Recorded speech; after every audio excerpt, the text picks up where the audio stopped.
Tonight. Is Britain bouncing back? I really hope that this is the start of something really big, that the tide's turned and that lots of British jobs will be coming back. But with manufacturing making a comeback, are we up to the job? As a country, we need to develop more engineering graduates because the opportunities in this industry are great. This in some ways is a once-in-a-generation opportunity, so we need to make the most of it. Good evening and welcome to the Tonight programme. Over the past 30 years, more and more UK companies have taken their business overseas, attracted by lower labour costs in countries like China. But with those costs now starting to rise and confidence at home increasing, British companies are beginning to return, bringing with them jobs and investment. In tonight's programme, Kuenssberg examines whether Britain really is back in business.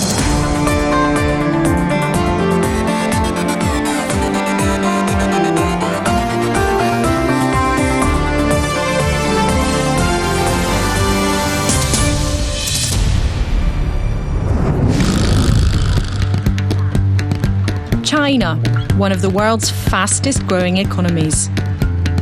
A decade ago, cushion manufacturer Tony Caldera moved the bulk of his production here, closing one of his UK factories at the cost of 100 jobs.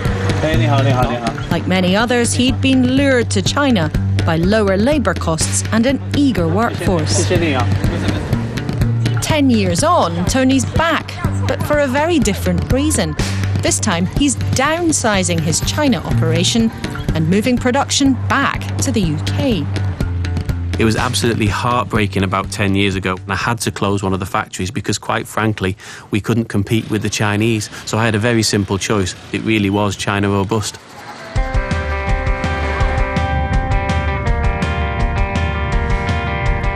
Today, all that's changed. Tony's visiting his once busy factory in East China to finalise its sale. We had found the holy grail in many ways. We had a British-inspired product at Chinese prices. So all the world's retailers came to China in the droves. They thought they'd found exactly what they were looking for. And for a while they had, but those low prices couldn't last forever. Chinese labour costs have been rising significantly. It cost me 5 times more to hire the people that we can see here compared to what it did in 2003. At its peak, the factory was absolutely flying. We had nearly 200 staff here, could sometimes make 40 or 50,000 cushions in a week. We had a business that was really going places. But now that same factory is running at less than half its capacity. Parts of it are completely empty. Meanwhile, back at Tony's cushion factory in Liverpool, the mood is very different. News he's bringing business back is a welcome guarantee of work for the future. At the end of the day, it's good for us that all the jobs and the work are coming back here. Yeah, and it's good news for us. Really good. Yeah. Because it makes you feel more secure because, like in the past, we've all lost jobs. Yeah. Because they've gone abroad. And now they're coming back. Yeah. And it's great. It's really taking off now. They like our sewing anyway, don't they? Shipping costs had gone up, duty rates had changed, lots of different small factors. And when we did the numbers, we were stunned. And a lot of the products that we actually were making in China, we found that we could make for just the same price in the UK. Now, of course, for us, this was a eureka moment. It's like, hooray, the tide has finally turned. Yeah, but if it's made in England, Carol, it's quality. Quality first. So this could be one of the choices that we have. It's very close to the old factory. Back in China, Tony is taking a look at a much smaller factory, around a quarter of the size of his previous one here. And also they have the offices there. We need to make some showrooms and some other things, so we will need to do some work. Already have the power supply, so plenty of natural light. Maybe okay. It's a bittersweet moment. Unfortunately, we're having to make a smaller business now in the future. It does hurt a little bit, especially because some of my good Chinese staff have had to lose their jobs. But of course, I'm more happy that some of the jobs are going back home to the UK. Well, that's interesting, isn't it? And it seems Tony is not alone. Rising costs in countries like China and an increased demand for British products is fueling what looks like a manufacturing revival here in the UK, with a growing number of British manufacturers bringing business and jobs back from overseas. It's a trend known as reshoring, and experts say it's gathering pace. How significant is the trend of reshoring, and how much difference will it make to the economy, do you think? I'm very sure the trend is happening. And I think it does make a difference to the economy because it's bringing confidence back to UK manufacturing that we can make product here for the right price, but more importantly perhaps with the right quality and the right service that surrounds that product to deliver excellent value for customers at a price that they are willing and able to pay. It's estimated this trend could create thousands of jobs over the next few years.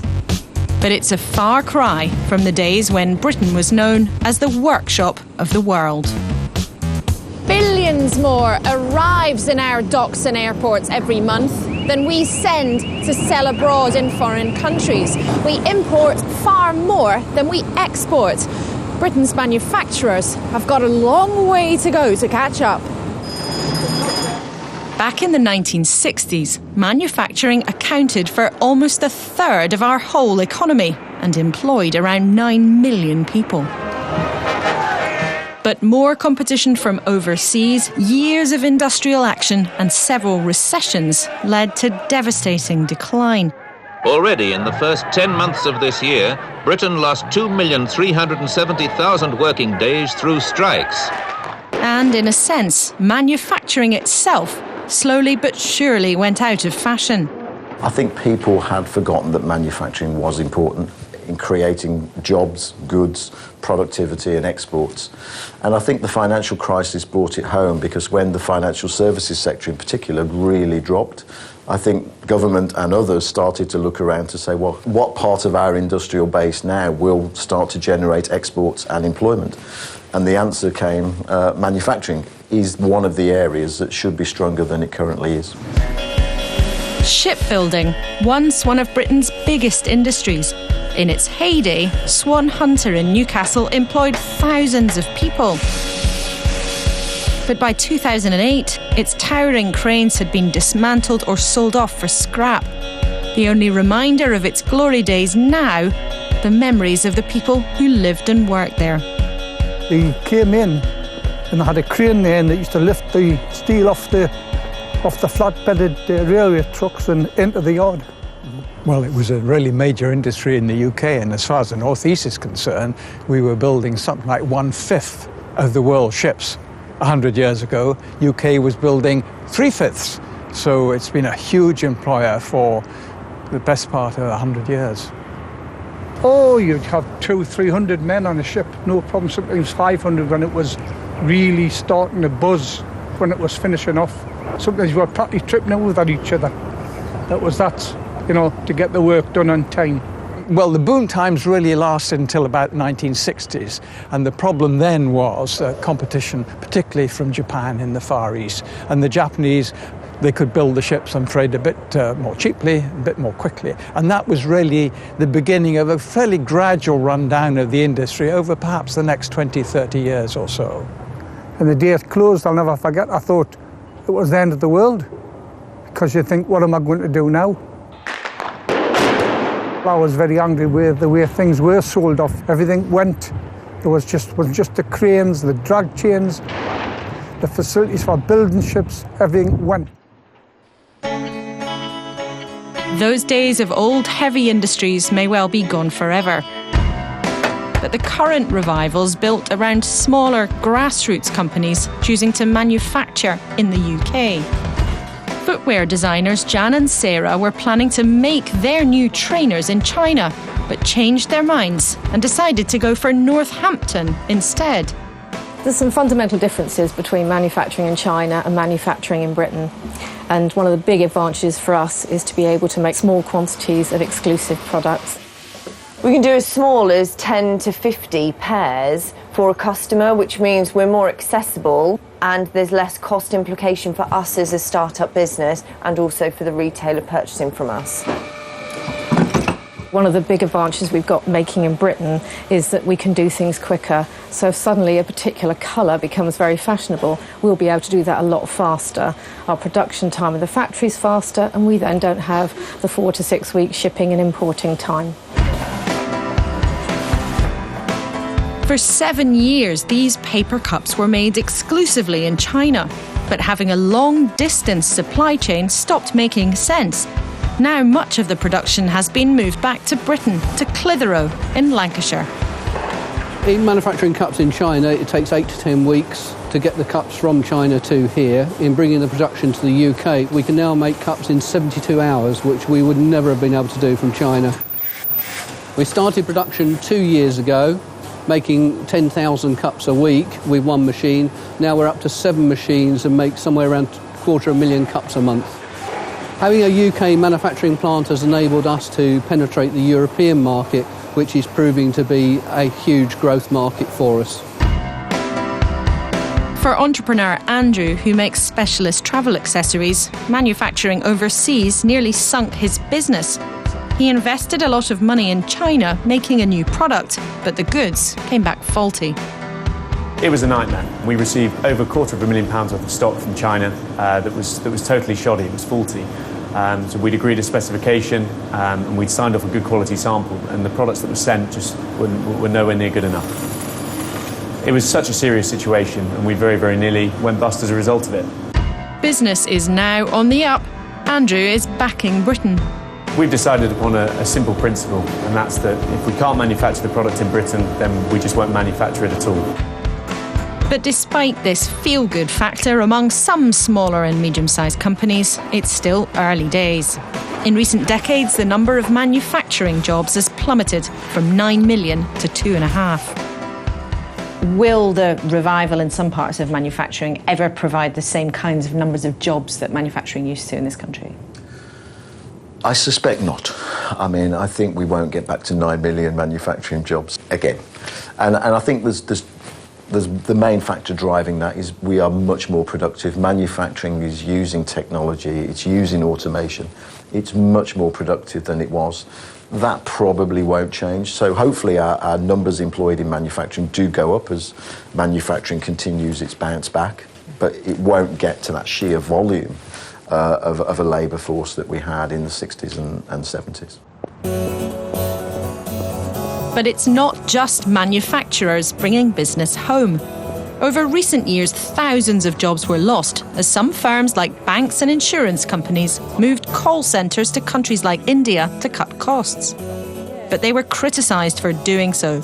And now some are reversing their decision, bringing call centres and jobs back to the UK. Good morning, thank you for calling Santander. You're speaking to Lucas in Leicester. May I take your name, please?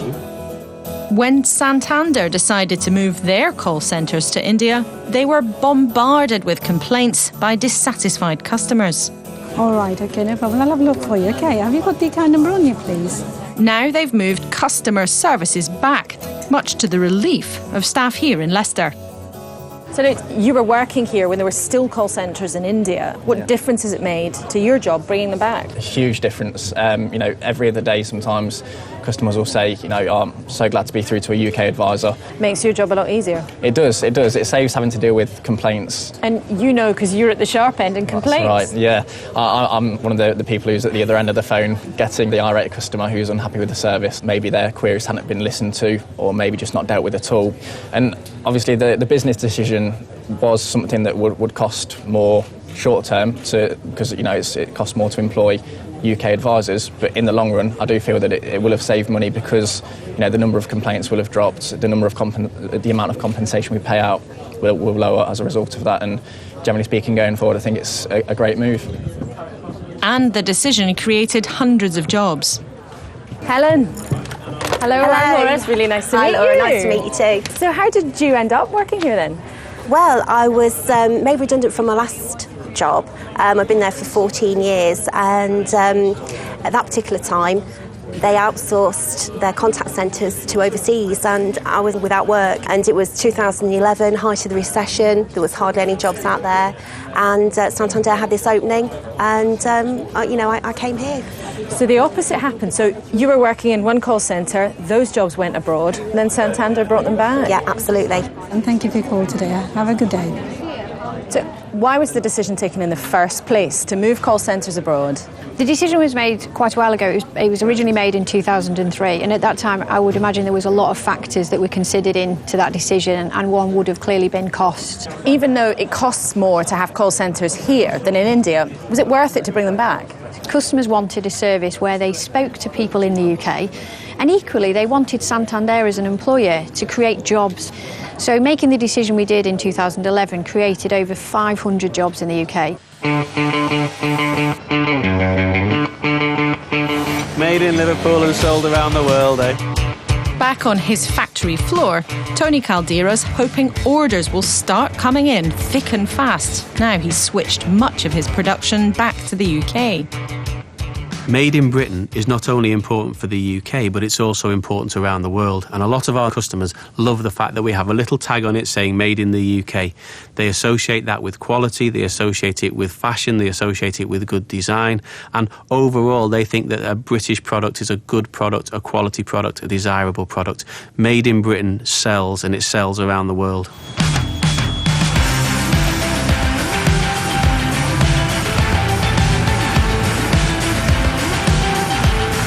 Tony's cushions have caught the eye of one of America's biggest home textile retailers. They like the fact they're made in the UK. So he's flown across the Atlantic to see if he can clinch a deal, one that could create 20 jobs in Liverpool. Here we are in New York City and going to a very big American textile retailer, and I'm hoping to do some more business with them. I've got mixed emotions today in terms of the meeting. I'm not quite sure what to expect. There's such a lot at stake here that I'm a little bit nervous, a little bit apprehensive, but also a bit excited as well, because if we can pull it off, then what a big thing for us back at home. It's often tough for British companies to win work outside Europe. They face competition from right around the world. But Tony's feeling positive. If he does get the order, his next task will be to make sure they can deliver. They really like our British-made product. It's a British product that's working, which means a lot to me. Of course, with them being the biggest home textile retailer in the world, we've got to be ready. We've got to be able to deliver for them. So we've got a lot of work still to do. We need to make sure that we don't let them down, because there's no point making such a fantastic opportunity and then not being able to deliver. Despite the tentative success of companies like Tony's, there's a fear the recovery in manufacturing could stall because of a shortage of skilled workers. The UK needs thousands more graduates in science, technology and engineering, around 110,000 every year to fill all the jobs.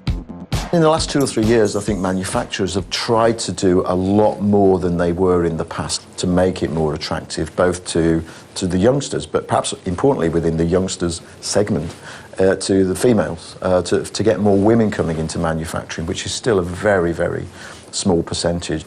Most manufacturers I talk to at the moment would put skill shortages as their #1 challenge. What are these guys doing? So one of this line over here is one of our finishing lines. So the guys are inspecting the vehicle to make sure there's no imperfections on the body. Recruiting new employees is even an issue for big companies like Jaguar Land Rover. They are trying to encourage more young people, particularly women, into the business. The favourite bit is getting to drive the new cars I've worked on. So driving around the track at 150 is going to put a smile on anyone's face. Rebecca Lee's an engineer in her 20s, is very much an exception to the rule. You're unusual being a female engineer. Does that make any difference? For me personally, I don't really see it as much of a difference. I'd say when there has been a difference, it's always been a positive something for me happening, because people remember me for being a female engineer. So it's been a positive in my experience. What does it mean to you to be part of a British brand? For me personally, I'm really proud to say I work for Jaguar Land Rover. To have that on my CV is something that I'm very proud of. Thousands more jobs could potentially be created as the number of cars being made here is growing and growing fast. But a shortage of specialist skills like Rebecca's could throw a spanner in the works. But there is a potential problem. I mean, you're short of skills and short of talent in this sector. As a country, we need to develop more engineering graduates because the opportunities in this industry are great. But what's the risk if we don't? The risk is we don't take advantage of those opportunities, because if we don't have enough engineers, we don't have enough young people coming into the industry, mean that you won't be able to entice more overseas investment and grow domestic suppliers. This in some ways is a once-in-a-generation opportunity, so we need to make the most of it. And yet, making the most of world-class engineering is what British manufacturing does best. Every 20 seconds, a vehicle rolls off a UK production line. More than 80% are sold abroad to over 100 different countries. Why are British-known car brands doing so well? Because they have strength in terms of engineering quality, brand reputation, the iconic British names like Land Rover, Jaguar, like Mini, like Bentley, Rolls-Royce, Aston Martin. These are brands which are known worldwide and loved worldwide. So that's a tremendous strength that the UK has, and one we want to keep and one we want to see grow. Manufacturer Tony Caldera admits he too is struggling to find enough skilled workers to keep up with demand.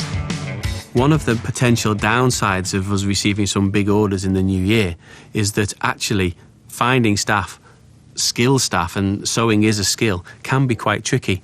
I remember not long ago going into a community college where they were looking to actually train sewing machinists, and all the people in there, they didn't want to do the production jobs, they wanted to be designers, they wanted to be buyers, because a lot of people think it's not very sexy. They see Mike Baldwin's sweatshop on Coronation Street, and some people think, oh, that's not for me. And this is a problem that we're going to have to overcome. We're going to have to find ways and innovative solutions to get young people interested in manufacturing jobs.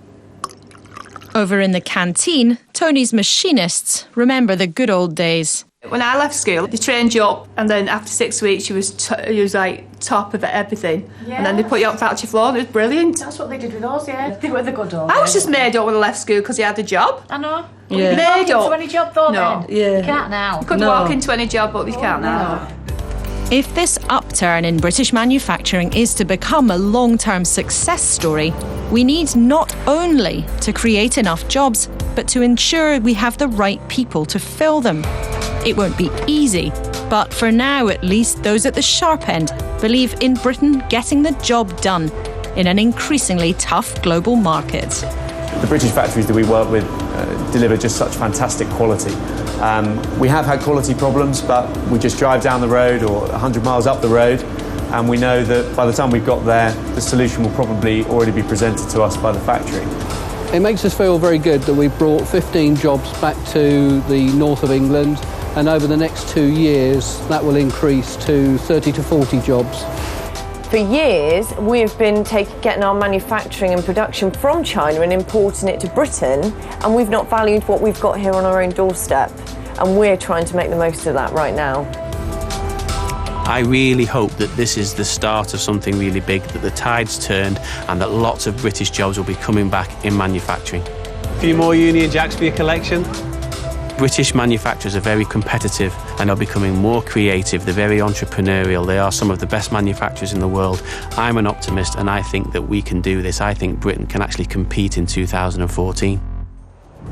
The government says it has invested millions of pounds in training and apprenticeships to boost the manufacturing workforce. Now, if you'd like more information on tonight's programme, please visit our website at itv.com/tonight. In the meantime, though, good evening and thanks for watching. Coming up next week, Chris Choi explores the phenomenal rise of the e-cigarette. Some say they could save millions of lives, but officials are warning we know far too little about them.